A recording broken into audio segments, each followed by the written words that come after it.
It's really amazing to be here. I've been going to protest since I was very small, and I've never seen anything like this. Thank you for being here.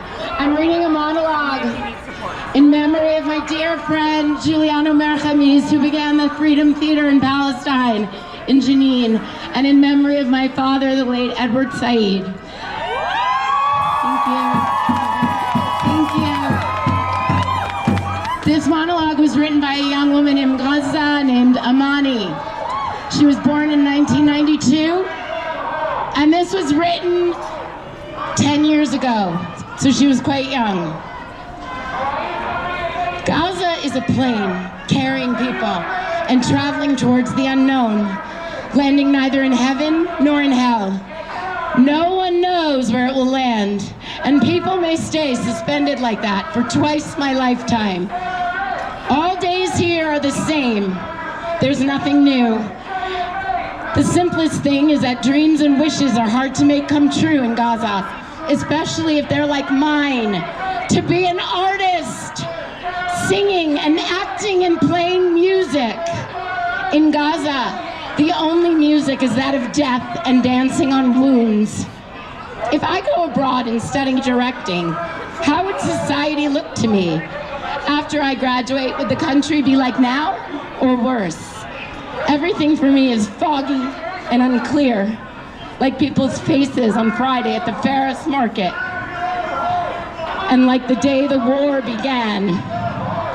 The first hit was at the Ministry of Passports. My friend and I came out of an exam. It was the first day of the first term exams. We sat in front of the school gate talking and waiting for the rest of our friends so we could go home together. Suddenly there was a series of explosions. I was in shock and felt that I was really going to die. We ran away and I was really scared. I saw the women running and screaming and beating their faces, and I had no idea what was going on. I felt I couldn't stand on my legs and the world started spinning. I fainted and I stopped feeling anything. Then I woke up to my friend's voice shouting, "Amani, for God's sake, wake up!" When I woke up, I started crying, not knowing where to go or what to do. An older girl helped me and took me home. As soon as I arrived, my mother took me in her arms. I was very tired, but at that moment, I rested. I needed to fall into someone's arms. The hardest thing to feel is that your moment of death is near. The war was a black ghost that covered Gaza's day and night. It imposed its hell on people, and the earth and the sky and the air that we breathe. After the war, I had a breakdown.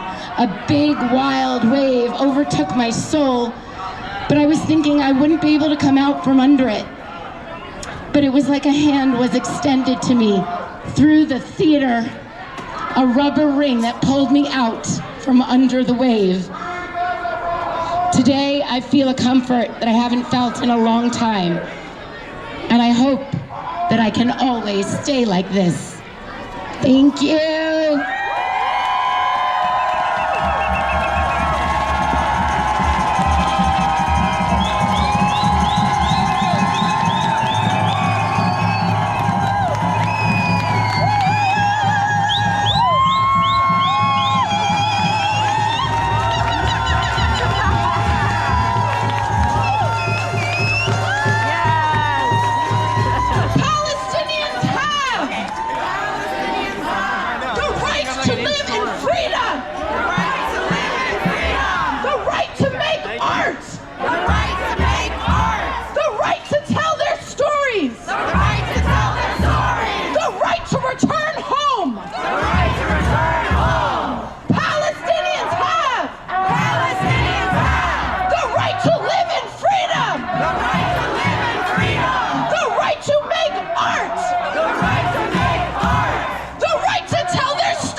My name is and I welcome all of you to Lenapehoking.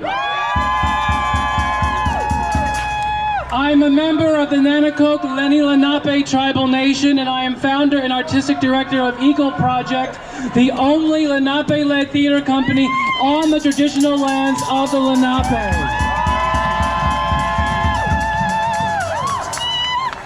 And I can't think of a better stage on Broadway, which is a Lenape pathway, than right here with all of you.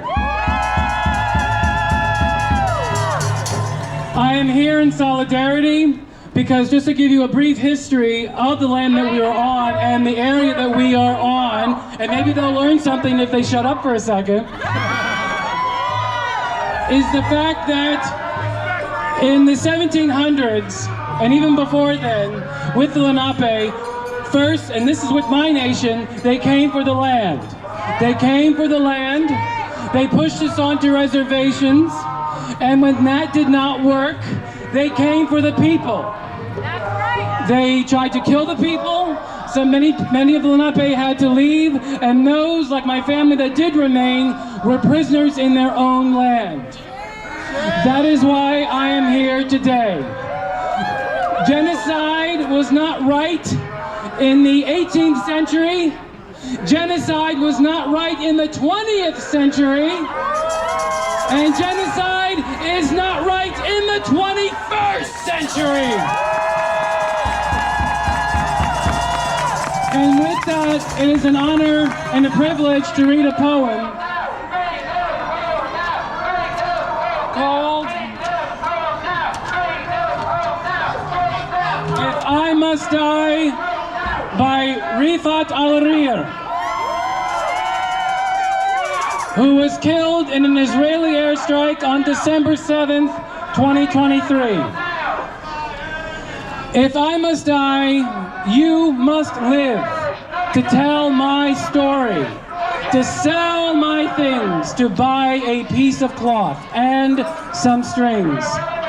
Make it white with a long tail so that a child somewhere in Gaza, while looking heaven in the eye, awaiting his dad who left in a blaze and bid no one farewell, not even to his flesh, not even to himself, sees the kite, my kite you made, flying up above, and thinks for a moment an angel is there, bringing back love.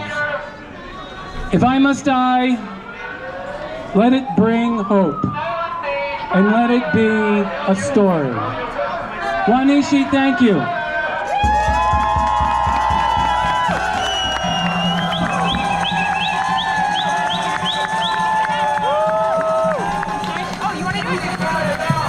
If I must die, you must live to tell my story. Let it bring hope. If I must die, you must live to tell my story. Let it bring hope. If I must die, then you must live to tell my story. Let it bring hope. Let it bring hope. If I must die, If I must die, then you must live you must live to tell my